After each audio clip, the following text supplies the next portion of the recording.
Bonsoir à toutes et à tous et merci pour votre présence pour ce cycle culturel sur Joseph le Juif pratiquant. Je vous demanderai d'être indulgent à mon égard parce que c'est ma première conférence. Donc c'est une toute première pour moi et je suis un peu dans la découverte et l'aventure. Donc pour commencer cette conférence, je vous souhaiterais un Shabbat Shalom, ce qui signifie littéralement un shalom dans la paix. Mais qu'est-ce que le Shabbat? Le Shabbat est un terme hébraïque désignant le jour de repos hebdomadaire des religions reconnaissant l'Ancien Testament. Dans le judaïsme, il est fêté du vendredi soir à partir de 18 minutes avant le coucher du soleil jusqu'au samedi soir à l'apparition de 3 étoiles dans le ciel. Il s'agit de l'un des thèmes majeurs de certains courants. Il s'agit de l'un des thèmes majeurs des prescriptions bibliques, puisque le 4e des 10 commandements traite de ce sujet.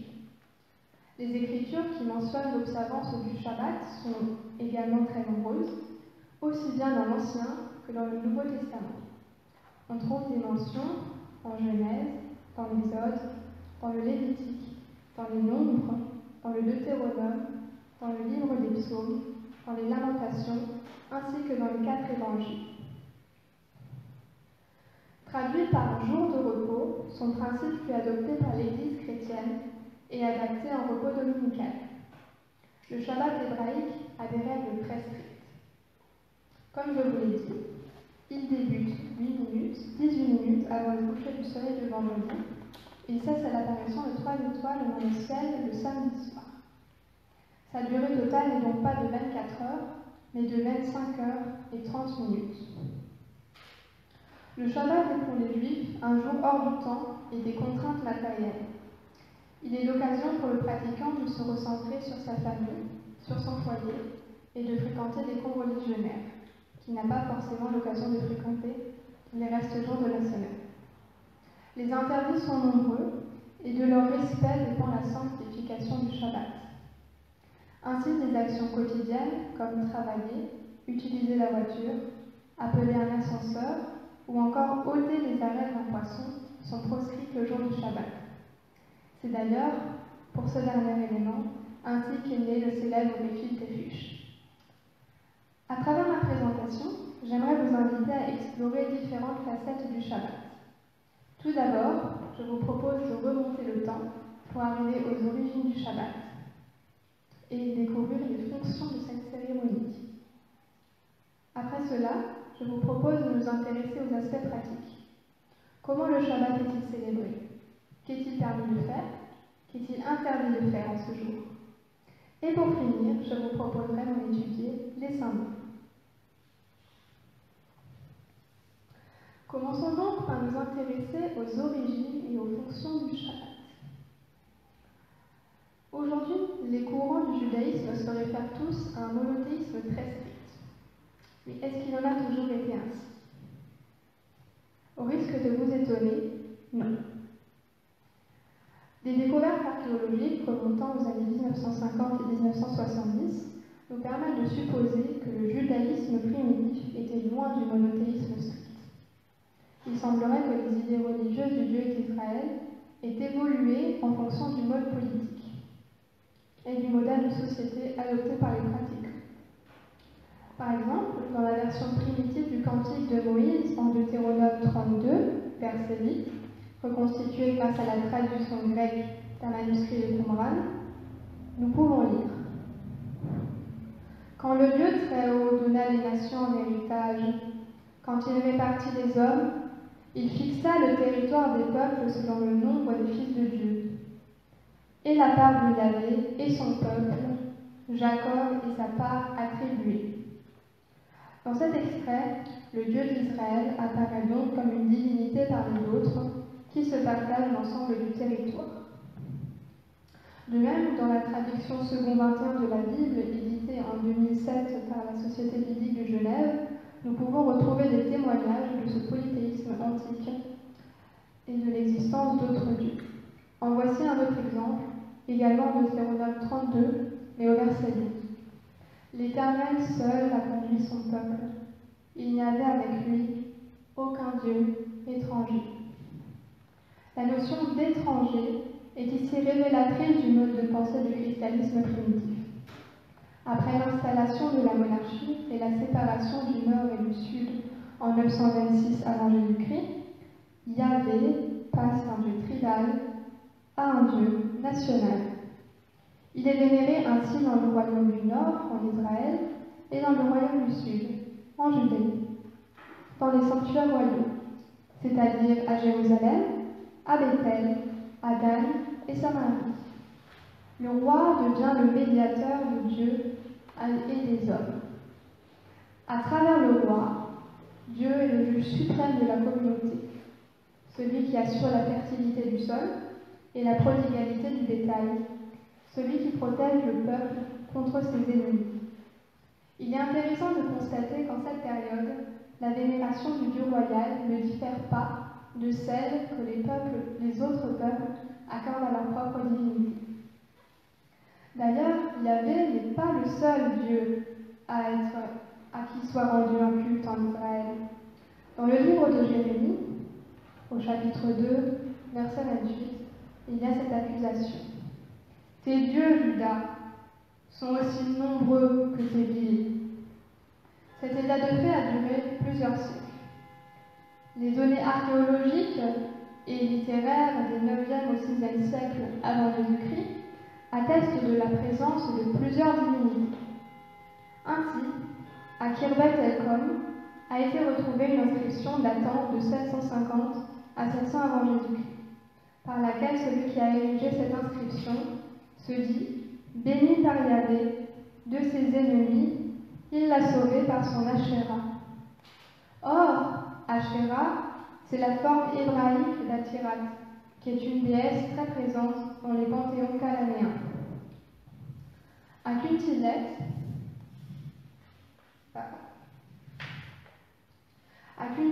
Ajroud ont été retrouvés les restes d'une construction datant du 8e siècle avant Jésus-Christ, dont une inscription sur une cruche disait « Je vous bénis par Yahvé de Samarie et par son Ashéra ».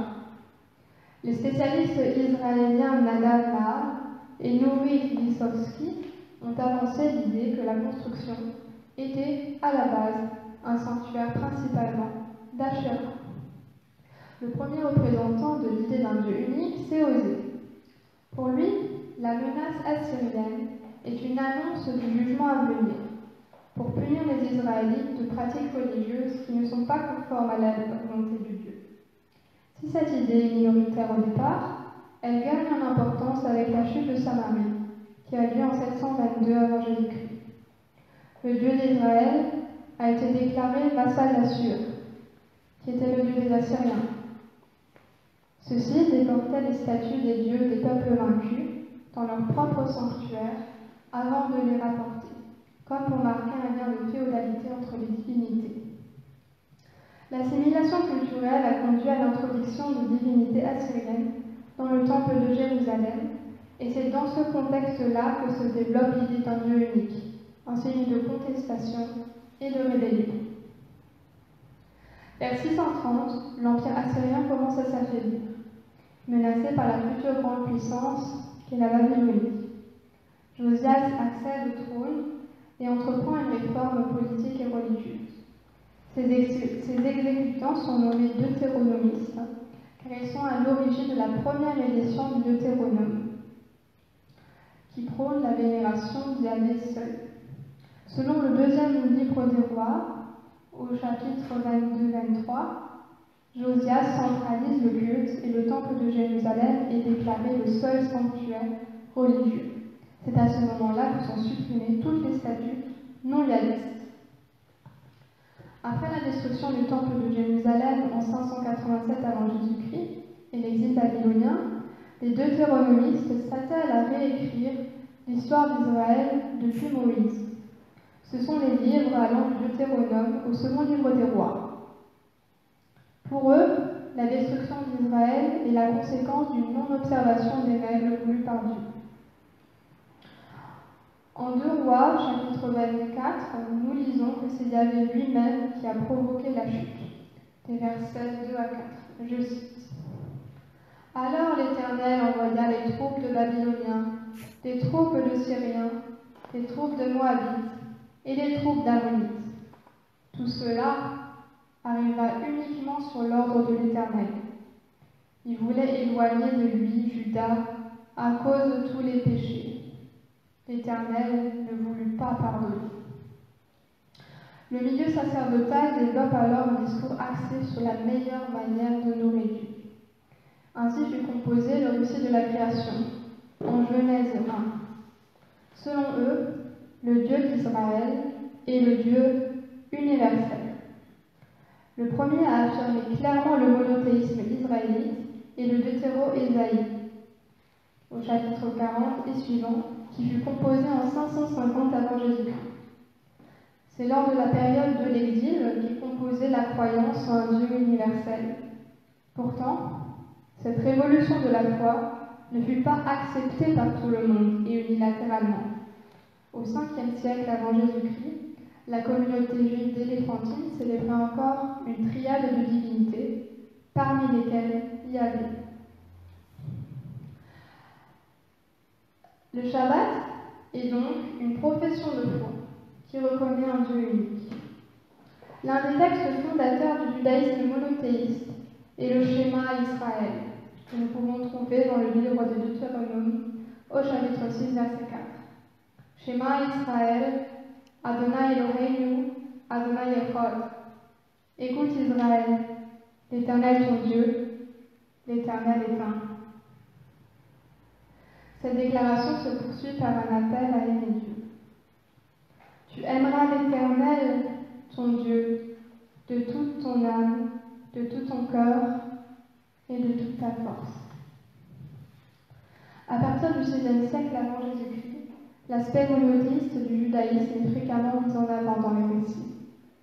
Ainsi en est-il de celui de la création du monde, dans le premier chapitre de la Genèse.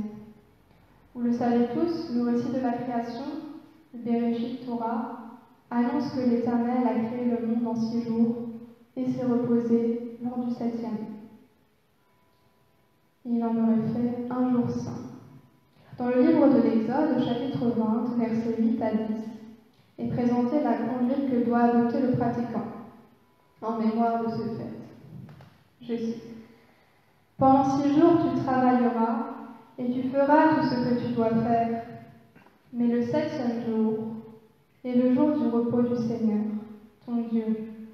Tu ne feras aucun travail, ni ta fille, ni ton fils, ni l'étranger chez toi. »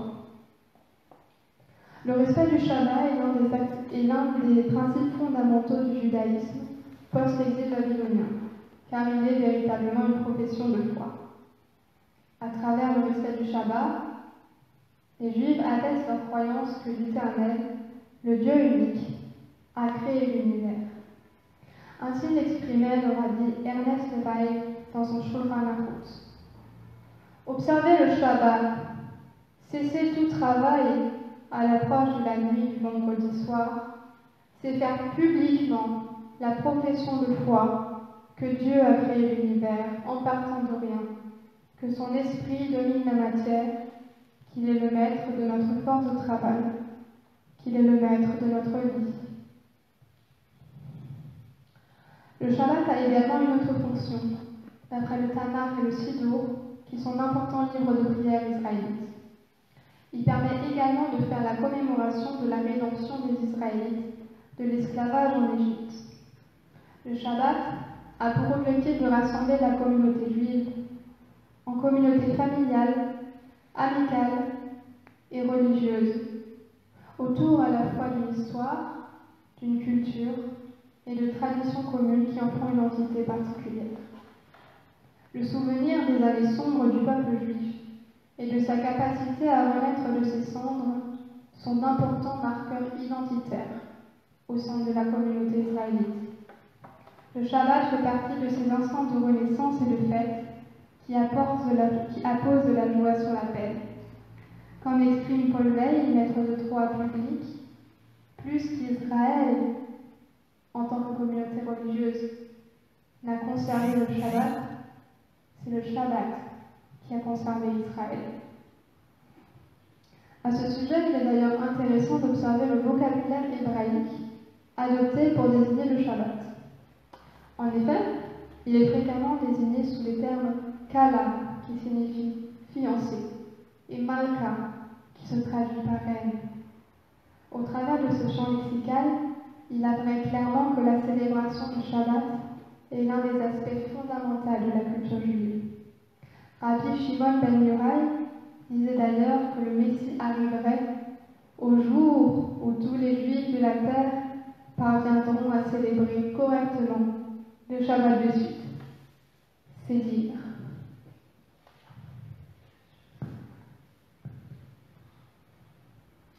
À présent que nous avons exploré les origines et les fonctions du Shabbat, je vous propose de nous intéresser davantage aux aspects pratiques de la célébration. Celle-ci est structurée par le Talmud en deux parties.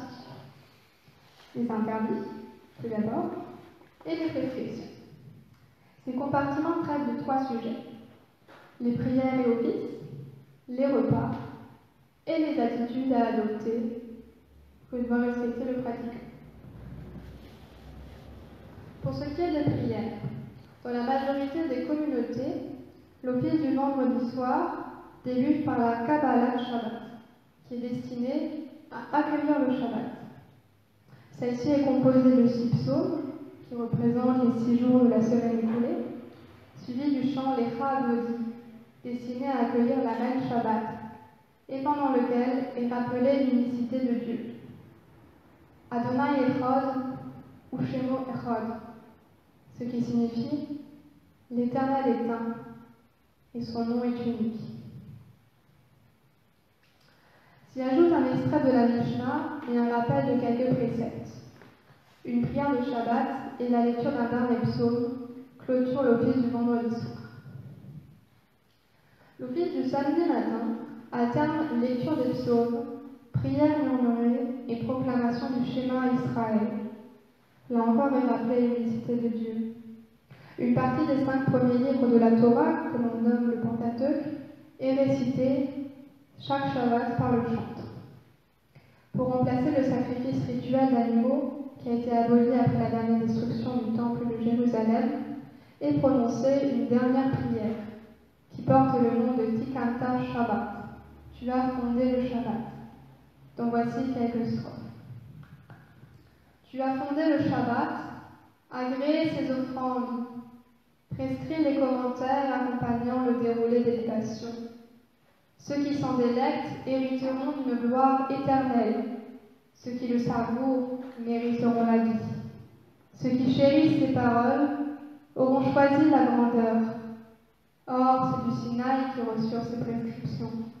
Tu as ordonné, Éternel, notre Dieu, d'offrir en ce jour l'offrande supplémentaire du Shabbat. Au total, l'office du samedi dure environ 3 heures, auxquelles s'ajoutent les prières dans le cadre familial. Les repas du vendredi soir commencent par la récitation du Kiddush Shel Yom Shabbat, c'est-à-dire la sanctification du jour du Shabbat, sur une coupe de vin avant le premier repas et lors du second repas après les prières du samedi matin. La récitation de la Havdalah, qui signifie séparation, marque la clôture de la célébration du Shabbat et est réalisée sur une coupe de vin, des épices et une bougie à 2 bûches. Pour ce qui est des repas, le Talmud enseigne que 3 repas doivent être célébrés durant le Shabbat. Le premier est la Seuda Reshuna, au soir du Shabbat. Le second est appelé Seuda Shenit et a lieu le samedi midi, après l'office. Enfin, la Seuda Shlishit célèbre la fin du Shabbat, le samedi soir. C'est lors du dernier repas que sont consommés les mets les plus rapides.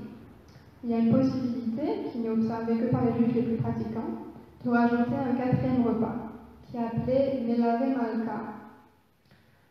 Et afin de respecter le commandement d'Isaïe, que nous trouvons dans le chapitre 58, appelle le Shabbat un délice, la célébration est l'occasion de déployer tous les savoir-faire gastronomiques israélites. Les repas traditionnels du Shabbat comportent plusieurs plats, souvent sous forme de salade ou de plats mijotés refroidis, puisqu'il est interdit de cuisiner pendant le Shabbat.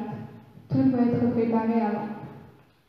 Raphaël et moi avons essayé de reproduire le plus fidèlement possible un certain nombre de ces plats que vous pourrez déguster tout à l'heure et j'espère qu'ils vous plairont. Donc je ne vous en dis pas davantage pour le moment. Pour ce qui est des interdits du Shabbat, la première chose à savoir est que ce jour-là est un jour de réjouissance. Il est interdit de faire le jeûne et de faire le deuil pendant cette période.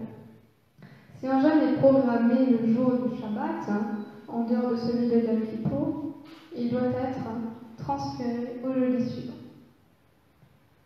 Tout travail est aussi interdit.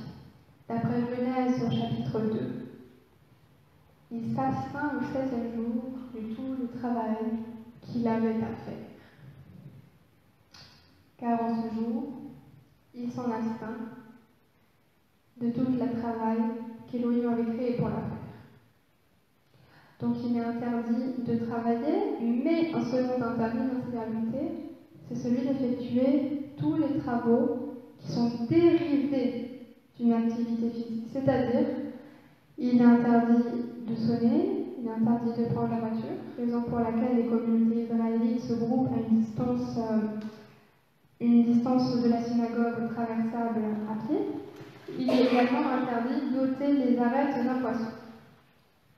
De plus, le reste de la semaine, il est recommandé de produire au moins un effort par jour afin de préparer le Shabbat suivant. Cette action est appelée le Kador Shabbat, c'est-à-dire l'honoration du Shabbat. À présent que nous avons vu quelques-uns des aspects pratiques de la célébration du Shabbat, je vous propose de nous intéresser à l'aspect symbolique. On peut distinguer 4 aspects symboliques majeurs dans la célébration du Shabbat. Le premier d'entre eux est le rapport de cette célébration à l'origine, à la création. Contrairement aux êtres humains imparfaits, dont le travail, lorsqu'il débute, est soumis à un grand nombre de rectifications, le travail de Dieu, dès le départ, est parfait. Il apporte la lumière. Et le Shabbat est l'occasion de se rappeler de cette perfection divine. La fraîcheur, la pureté de la création, à son origine resplendissent à nouveau un jour de la semaine sur terre. C'est le moment de se rapprocher du divin, de se souvenir que chaque pratiquant dépend entièrement de Dieu et de faire des efforts afin d'améliorer sa conduite pour lui plaire. Le second aspect symbolique est la libération annoncée et la lumière qui arrive. Libération physique tout d'abord, à travers le souvenir de celui de l'exil babylonien et de la fuite de l'Égypte, comme en témoigne le Deutéronome. Je cite: Tu te souviendras que tu as été en servitude au pays d'Égypte et que le Seigneur ton Dieu t'en a fait sortir d'une main forte et d'un bras étendu. Mais aussi, le Seigneur ton Dieu t'a prescrit de faire de ce jour le jour du Shabbat. Mais c'est aussi une libération mystique, puisque à partir du chaos primitif et ténébreux, la parole libère la lumière, le ciel, la terre et toutes les formes de vie qu'il contient. Le Shabbat, c'est aussi la lumière qui éclaire les ténèbres de notre incompréhension. Léon Ashkenazi, qui est un penseur du mysticisme israélite, écrit à ce sujet: Nous savons dès notre origine que nous sommes dans le monde d'un Dieu caché. Le Shabbat permet d'éclairer l'inconnu. Comme Moïse, que Dieu appelle à entrer dans la tente du rendez-vous où il se trouve, la Torah est un moyen d'accéder à ce qui nous dépasse. Le troisième aspect symbolique est celui du repos divin. Celui-ci est un thème récurrent et il est associé à de nombreuses bénédictions dans les Écritures pour ceux qui le respectent et ne le troubleraient pas. Le psaume 132 exprime d'ailleurs cette idée. Car le Seigneur a fait le choix de Sion, il a désiré ce siège pour lui. C'est ici mon repos, à jamais. Là je siégerai car je l'ai désiré. Ses ressources, je les comblerai de bénédictions. Ses prêtres, je les vêtirai du salut. Et ses fidèles jubileront de joie. Le dernier de ces 4 aspects est celui de la révélation divine lors du repos, au sein des rêves. Il fait aussi partie très intégrante de la symbolique du Shabbat. À l'image de Jacob, qui, en Genèse 28, vit en rêve une échelle avec des anges qui montent et qui descendent, le repos apporte beaucoup d'avantages à l'être humain, tant au niveau émotionnel que physique, à l'image d'un champ laissant la chair pour le rendre plus fertile. Il est donc l'occasion pour les pratiquants de faire une coupure dans le monde, de faire une coupure parmi les 6 autres jours de la semaine. Donc, pour reprendre ce que j'ai dit précédemment, le Shabbat a diverses fonctions. Il a tout d'abord celui d'une profession de foi, de dire que l'Éternel est unique, que c'est lui qui a créé le monde, ce qui permet de couper le judaïsme monothéiste d'un judaïsme polythéiste antique. La célébration du Shabbat permet également de se libérer et de se rappeler à travers l'histoire du peuple juif que la célébration englobe une communauté. Se libérer de l'exil babylonien, se libérer du joug égyptien, se libérer de ses préoccupations matérielles et de ses préoccupations terrestres. La célébration du Shabbat est également un instant qui apporte la lumière et la révélation divine à travers la lecture de la Torah qui est célébrée à chaque instant. Et par la suite, cette image du Shabbat a été adoptée pour former le repos dominical chrétien, que nous célébrons dans les églises. Mais cela ne se fut pas tout de suite. Jusqu'en 597, les chrétiens de Grande-Bretagne observent le Shabbat le samedi, jusqu'à ce que Grégoire Ier envoie une mission de catholicisation. Cependant, le dimanche ne fut majoritairement adopté qu'en 777, et l'observation du Shabbat ne disparut pas partout, notamment dans les églises celtiques écossaises. Au cours du Moyen-Âge, la population paysanne de France avait également pour tradition de respecter le Shabbat, comme en témoignent les nombreuses mesures prises par l'Église pour faire respecter le repos dominical. Mais alors, quelle importance? Pourquoi passer d'une célébration d'un jour plutôt que d'un autre? Léon Ashkenazi, grand penseur mystique israélite, répondrait de façon toute simple.